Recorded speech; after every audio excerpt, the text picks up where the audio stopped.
everyone. We'll start with our blessing and karakia, please. Tame. Thank you. Ia mōrena koutou, ngā mema o te kaunihira, te manu kāhui, ngā kaimahi kai muri I te tuara o ngā kai kaunihira, hoki tēnei te mihi atu kia koutou katoa. Nō reira, e te atua kaharawa koe nei mātou, e ingoe ana ki a koe, kia tau mai tō aroha, tō rangi Māori, ki runga I te iti me te rahi. E pikau I ngā kaupapa mō tēnei tāone rongonui, kirikiri roa, o hamutana rānei. E tēnei te mihi atu kia koe, kia manaki chet, te kuini, nāwei hono, te pō, kawe nei ngā kaupapa, kei runga I ona pokohiwi I tēnei wā. E tōna pāpā ko mene ki te pō, hei karupi ata mō matariki, moi mai e te rangatira I runga I ngā matua katoa. Nō reira, tēnei te mihi atu kia koutou I runga I te ngoto mātou kai whakaora, mō ake. Amen. Tēnā koutou. Oops, just gone out. Locked myself out. There we go. Good morning. First of all, I don't think we have any apologies. Do I have any? Partial from Councillor Piker for leaving early. If we go long, you'll have to leave early? I not leave early, but I do have to be pardoned at 11, just for an hour for council business. Okay, cool. And noting that should the meeting be going past 12, I'll be stopping between 12 and 1 because I have an international Zoom call at that time that I can't change the time of, so we'll be having our lunch break between 12 and 1 regardless. Thank you, everyone. So we'll accept that those apologies. I'll move, and Angela will second. Deputy Mayor Angela will second, and we'll say aye. Aye. Opposed, carried. Are there any conflicts of interest that I should be aware of? No. Are there? We've done apologies. I'm going to confirm the agenda. It's reasonably light, so I'll move. And thank you. All in favour? I don't believe there's any public forum. Yay. Well, I shouldn't say that like that, because, I love to hear from the public, but it does make for a smooth day today. Confirmation of the council open minutes on the 26th of June. I'll move. Anybody got any objections or business? Seconded by Ewan. All in favour? Confirmation of council minutes of the open briefing notes of the 18th of June. Also move. Anybody got any objections? If not, I need a seconder. Thank you. All in favour?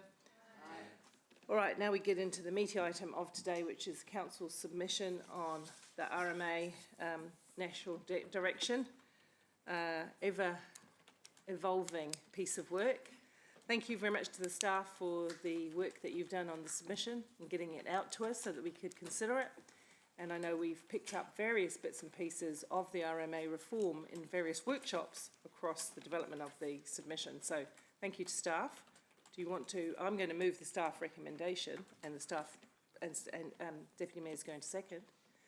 Are you going to? Do you need to present? Anybody need to present any things? It's fairly straightforward, or do you just want to take questions? But make a few summary points. Yeah.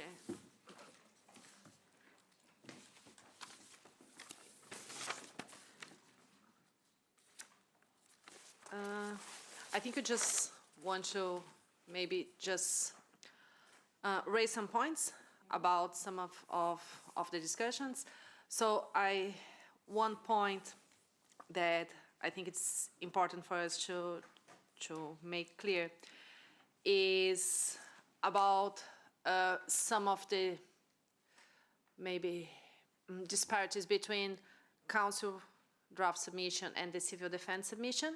So civil defense is only looking at all these documents through a civil defense lens, while council is looking through a civil defense, people protection lenses, but also considering other components such as environmental, economics, etc. So this is why there are some slightly difference between both submissions.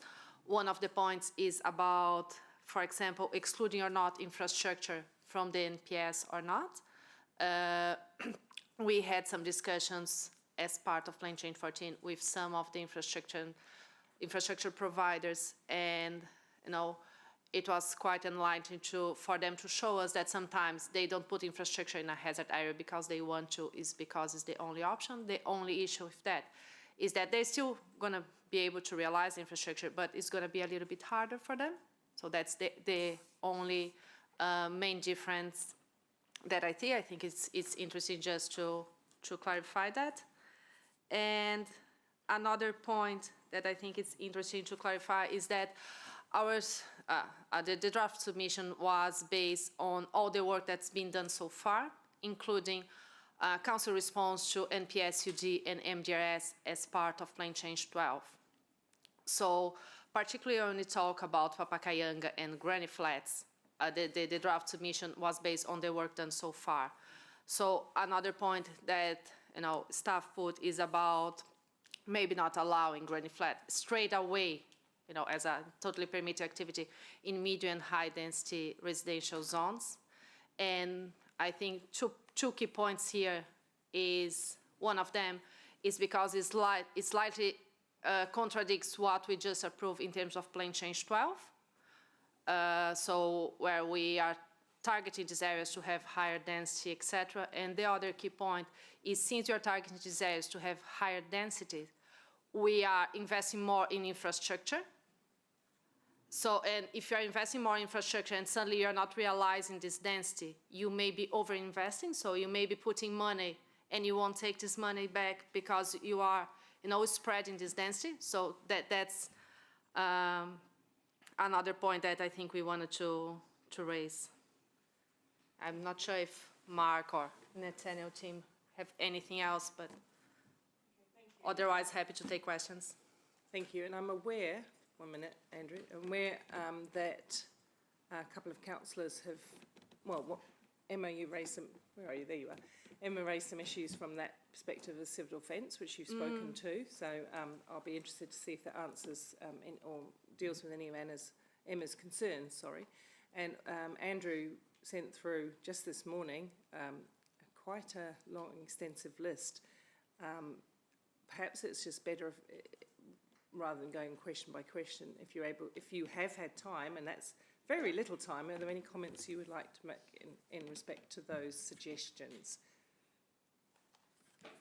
Yeah, happy with that. Yeah, so in general. I think, in general, everything that was raised was really, really interesting.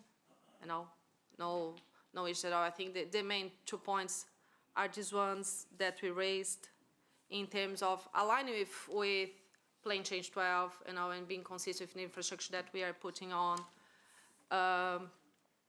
I also, I think Emma raised a point about introducing a different matrix for the natural hazard proposed NPS. I think this came from the civil defense, because there is a proposed matrix that talks about when something is considered high risk, medium risk, etc. This is something that it may be helpful because councils, usually they don't have a matrix, so it may be helpful to have something in a national level. But if you don't have it, the only extra step is that councils may need to create their own ones, but it's nothing, that we have a really, really strong opinion on.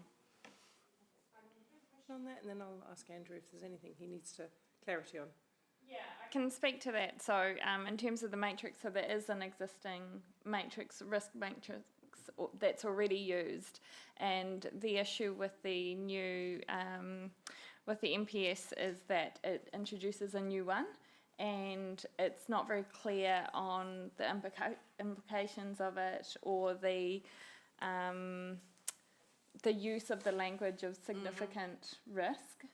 And so what Civil Defence are their position is that the original system isn't broken. We shouldn't confuse by adding an extra matrix that isn't clear, and just continue with that. And so that's kind of addresses 73, 76, 77, 78. Yeah, just in terms of being able to make risk-based decision makings and having clear communication across the sector to do that, because I know Be done in submission. to maintain the existing matrix. And I know that staff had also already raised in the submission that they were unhappy with, or they didn't find the matrix helpful. So they already had concerns about it, but that was the solution from So Civil from Defence. a staff point of view, because it's really difficult last minute doing amendments from the floor, and I'm opposed to that process, but did you say that is no issue, or that No. can be? I think it's good if we have something in a national level, because the matrix that Civil Defence has is not used for other purpose apart from civil defence. So I see that's helpful to have a national document with a matrix. If this matrix comes from the civil defence one, if it's a different one, for us doesn't matter much, as long as there is a national direction. So I think something that we can definitely amend, maybe, you know, to Emma's point. Are you happy with that, Emma? Yeah. So that would be a minor amendment, just to note the existence of local matrix. Is that the kind of thing? Yes. Okay, cool. Andrew, you sent in a lot of things quite late. Do you have any questions about those? Just if you could expand and comment on the following matter. You mentioned that the infrastructure investment to enable greater density is, that's a commitment from the council. How do we strike a balance between individual property rights and council investment to an area, given that it could end up forcing people to out of their homes, or other constraints where they aren't able to invest and do that expansion themselves at this time or anywhere in the near future? So as I mentioned, as part of Plan Change 12, some areas were zoned for high density, for example. And when we talk about these high density areas, we're not talking about a huge part of the city. We are talking about just the walkable catchment around the central city. And this area is within that stage one, where council is putting a lot of money to invest that. So the purpose of this area, as you know, as per now the operative district plan, is to have higher density. So we are targeting terrace houses, we are targeting apartment buildings, you know, and on those areas, having like granny flats as a permitted activity, as a baseline, it undermines the purpose. So I understand your point, and I see that that's valid, but it's just thinking as a city, if you are gonna invest money into infrastructure, and if you want to actually realize density somewhere, you know, having these other mechanisms may end up undermining the purpose. So I think that that's the main point, you know. And I think another point that I find it quite interesting or quite useful in our district plan is that we don't prohibit anything. So if people still, they have their house and they still want to put a granny flat, they still can. What we are saying that, considering everything else that we discussed as part of Plan Change 12, you know, and the investments that are being done, it may not be the right approach to have them as permitted straight away. So would you say this is going to be a tricky judgment for councillors to make? Oh, yeah. Yeah. Thank you. Okay, are there any further questions on this matter? Because I have moved and seconded the staff. Oh, sorry. Ewan. Thanks, Mayor Paul. Thank you for the answer you've just given, Andrew. I too am very interested in what Andrew has circulated.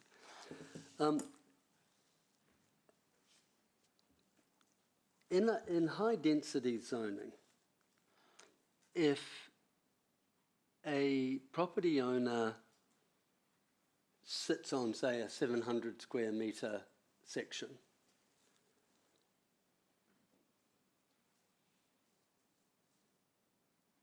what would be the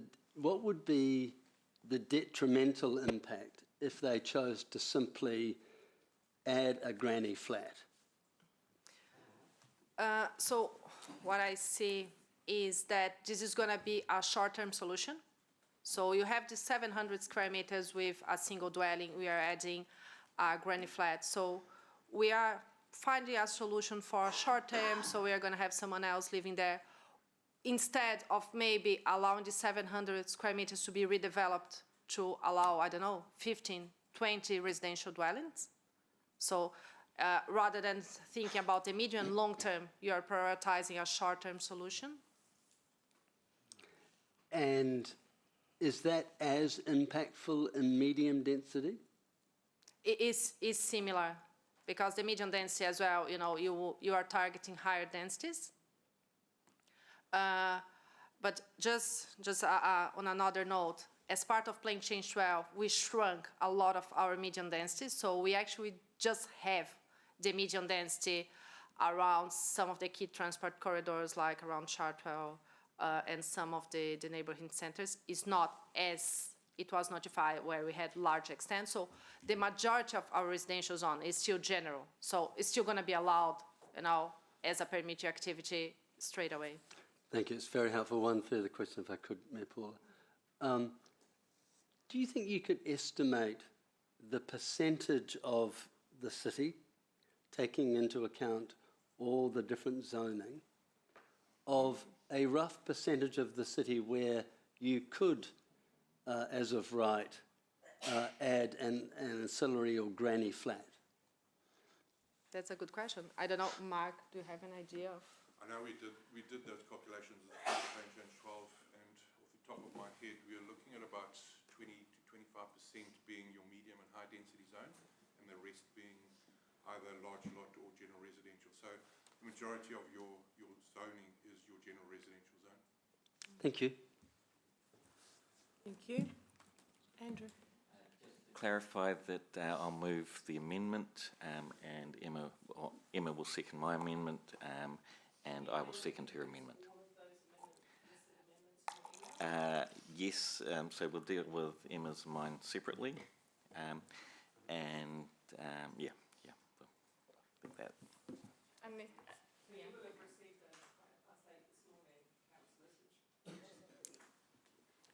Which I apologise for.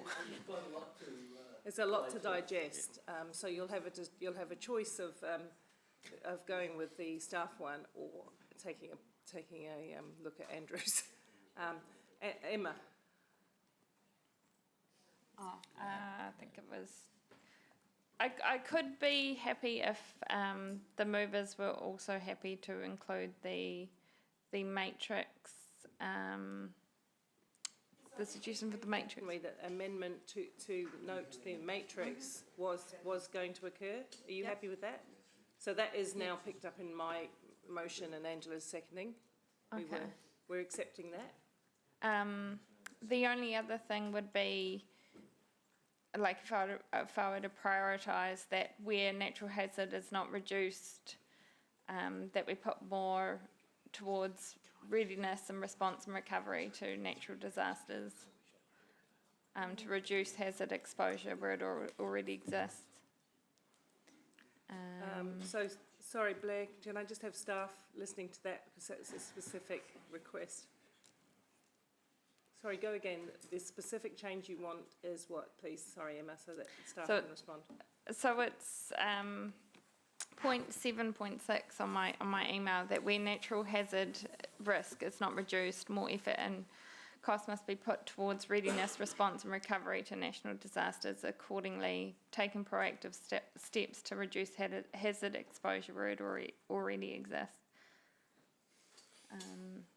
Yeah, I appreciate what you're saying about the lens of local authorities versus civil defence, but this is a national policy statement for natural hazards, so it's, of all the package, it's very focused on natural hazards and emergency management. Just a response to that, whether you would recommend that or not, those changes, because staff have a view and we have moved your report. No, we are happy with this proposed change, Councillor Emma. Right, No, Thank you. no issues. Excellent. Okay. Mayor Then I'm Paula, happy to remove mine. Mayor Paula, if it's helpful just to help the conversation, it's a Blair here. Just talking to the team, I think across Councillor Emma's and Councillor Andrews' email points, that there probably is 3 items that staff probably feel as though may warrant a discussion, but the rest of the, I think, suggestions, I think the staff are saying very comfortable with those. I think the 3 we're relaxed about, but we probably think that we might have a view that needs to be on the table. Those 3 being the infrastructure matter that, the sort of civil defence perspective on infrastructure that we've talked about at the start. I think Councillor Bidder's request around granny flats. And then the third one we haven't talked about is Te Mana OTY, which is also a point in Andrew's submission. So I think it's those 3 that would help the meeting. There's probably the 3 areas where the staff probably feel as though if there was any direction we'd like. The rest of them we're very comfortable to incorporate into the submission. Does that help? I'm happy to remove the infrastructure, if that helps move things. So that leaves us with the granny flat issue. I've moved the staff recommendation. Andrew, can you just, in very short and plain language, just tell us what you're hoping to achieve with what you've proposed as an amendment? Firstly, I will withdraw item 5, which is the Te Manawa one, because I expect there'd be opposition if people had sufficient time to prepare. So I think that's unfair to spring it on the council. The granny flats is some of the details make complications that might not have been foreseen, and I'll cover those in my debate. So that's the reason for doing it. Is to explain what you hope to achieve with your amendment, Right. just in one or 2 sentences. To make granny flats easier. Right. Okay. Yep. So, councillor, you can weigh up. The staff have got their view on granny flats, which was explained in part as an answer to Ewan's question. And Ewan, you have another question. Just a procedural one, Yeah. Mayor Paula. Obviously, the timeline for this doesn't, correct me if I'm wrong, it doesn't negate either Emma or Andrew making their own submission, correct? If they, No, of course. if Yes, they well, wanted to. yes. Yes, Okay. you've made personal submissions before. Yes. Yes. Right. I guess I'm just having difficulties of absorbing all of this information delivered really late. And as a procedural thing, I'm just questioning if this is good procedure. Well, it's absolutely not, but we're in the situation where amendments have been placed off the basis of an email that we received at 8:05 this morning. I feel uncomfortable with that, and I'm quite comfortable with the staff's position. I was just going to put that to the vote. The rest of councillors will have to make their mind whether they're comfortable to incorporate any other suggestions. Failing that, you're right, Ewan. Andrew, you could make it a submission directly. What I did hear from staff within respect to civil defence and emergency, if I'm right, that a few minor tweaks along the lines that Emma had asked for were palatable. I think Angela and I would accept that within our motion. We trust you to pick up that. The rest of it is a matter for debate. That's where I'm at, Ewan. It is messy. And honestly, Andrew, please get these things circulated much earlier and earlier in the process, and that helps people. I think we put the motions up, really, and unless the staff have got any other... Blair, have you got any other outstanding matter? Because I think we all understand you're either voting on the staff recommendation with a few edits for civil defence. Andrew's putting up what you saw in the email at 8 o'clock, except the ones that are struck. Councillor? 1 to 4. What's the problem? You got no question? Yeah, yes. Yeah, that's right. No. The whole thing, as I said, except the ones that he struck off before. All right. Can we put it on the screen? Does anybody need a few minutes to digest? I think we'll just go to the debate, because we've talked about RMA reform now for many months. Well, that as well. A long time. And I dare say in another 5 we'll be talking about it again. Most likely. Yeah. All right, everyone, let's put it up. Sorry, Amy, it's complicated. I think we've got it. I think so. All right. Okay, the mover of the amendment speaks first. Motion. You. Me, I speak first. Sorry. It's a long week. I'm not really going to speak to it except to say what I said in the opener.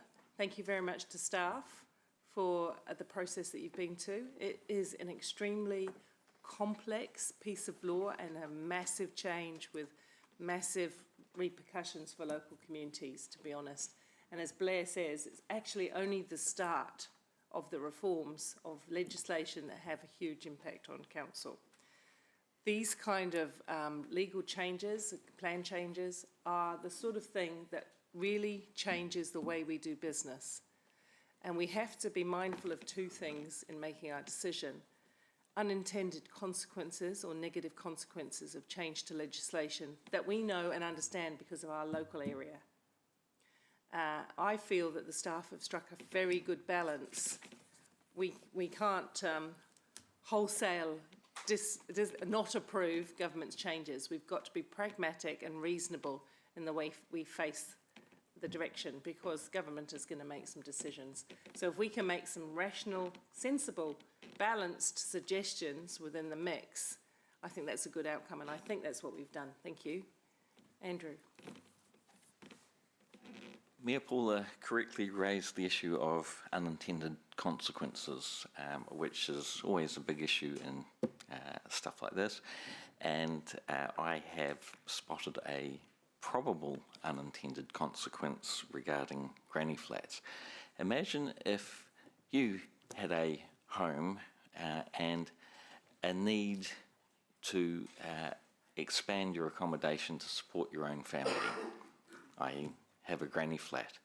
But then the council comes along and, without consultation with you in particular, decides to zone the area something different and decides to put in some more infrastructure, so more stormwater, sewer, pipe, drinking water, because they have a plan which is not your plan. And their plan is the expectation that you will build 4, 5, 6 stories, which is what is allowed around the city fringe, at probably $10 million to develop. And because they want this to happen, you aren't allowed to look after your family. That strikes me as somewhat unfair. I do see the council's perspective in that we're investing money for growth and we would encourage people to grow, but where people can't grow, can't finance that development, don't want that development, and are potentially forced out of their houses, then that balance is lost. We need to strike a good balance where the council takes some of the risk to protect the individual. Any further debate? Sarah. Oh, Sarah. Good morning. Thanks, Mayor Paula. Firstly, thank you to all of the staff, and I'm sure many staff members have contributed to this. It's complex and spans across many parts of our organisation. So thank you for your work on this, and support the minor changes that have been discussed. But I won't be supporting the suggested change in terms of the minor units. And the reason is I do understand where Councillor Andrew is coming from in terms of wanting to allow that as an option for people to have an affordable way to expand on their own site. But at the same time, the moment you add more capital investment into a site, then you're making it less feasible for a developer to come and redevelop that section. And we know that medium density infill development and is more affordable on average than your greenfield development, and ultimately having redevelopment of these sections and having units and terraced housing will promote affordability. And my concern is ultimately you've only got so many viable sites to start with, where you have, say, a older house in a larger section, so there's low capital on that section, and then adding in that granny flat, how many hundreds of thousands that will be to add in will reduce the viability. So that's my concern.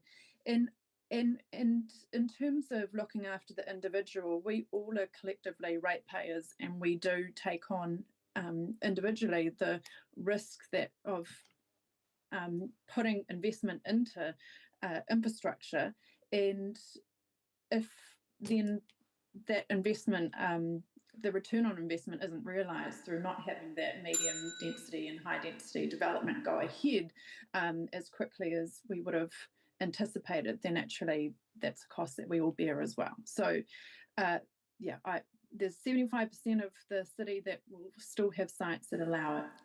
Thanks. Thank you very much. Councillor Pike.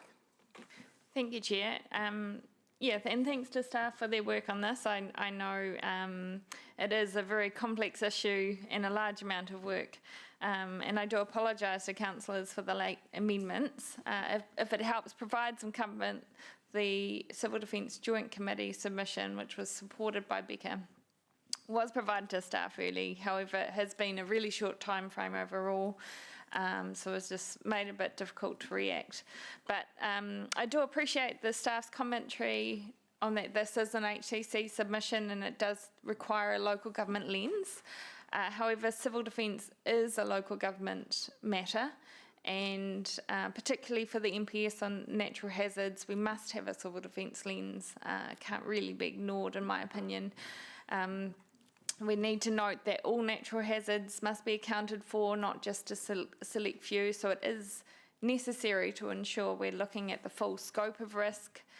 And in terms of the matrix, I think we shouldn't be creating another layer when there's already an existing one that works and is supported by the industry. So it'd be good to have that national consistency. And that's why I'll be supporting the motion today. Thank you. Thank you, Emma. Councillor Wilson. Thank you, Mayor Paula. Look, I appreciate the work that Emma and Andrew has done putting forward these concerns they have, and I fully support the civil defence changes that staff have also supported. And I don't disagree philosophically that private property rights are a fundamental principle of a democratic society, but they are not absolute. Ultimately, there's got to be a balance, and the balance has to be in favour of the broader community, which means local government must have the ability to rezone, and sometimes unilaterally, sometimes without prior discussion. And we do that, and we have done that. And I don't think by limiting no granny flats in high density and medium density will have a significant erosion of those private property rights. We've heard that 75% of the city will still be able to do a granny flat. So I think the staff have got the balance right. So I'll be supporting the Mayor's motion, and I believe that finds the correct balance. Councillor Taylor? Yeah, look, I think what Councillor Bidd is suggesting won't have a significant impact in terms of preventing infill development in these areas. I think the number of cases where granny flats options will be pursued will be limited. It's not going to be on a big scale. And I think he's trying to be pragmatic. He's trying to ensure that we don't lock out that possibility if someone does need to take that option.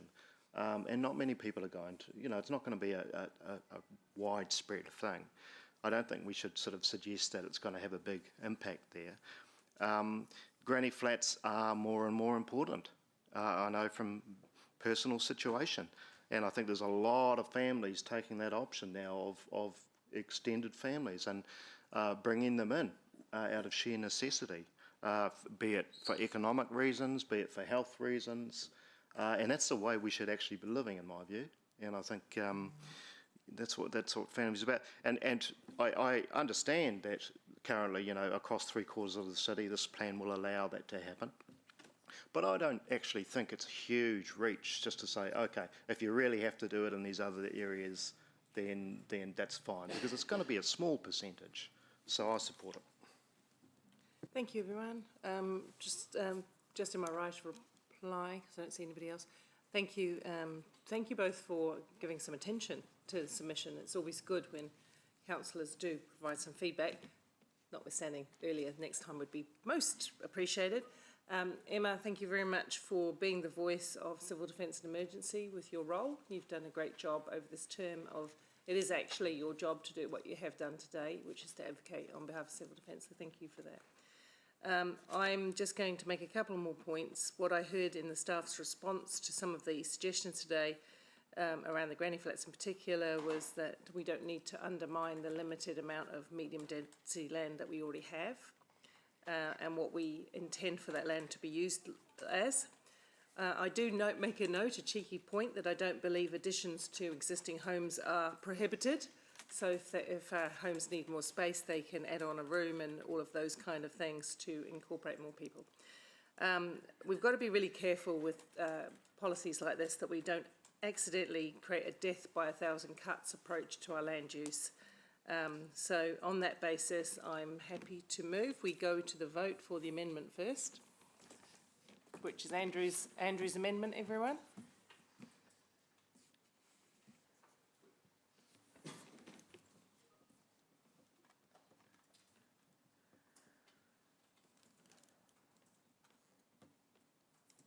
The amendment is lost, 11 against, 3-4. Thank you, everyone.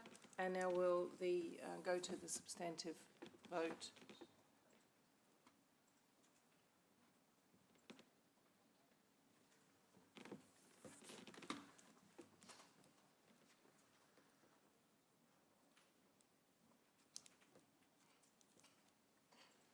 The motion is carried unanimously.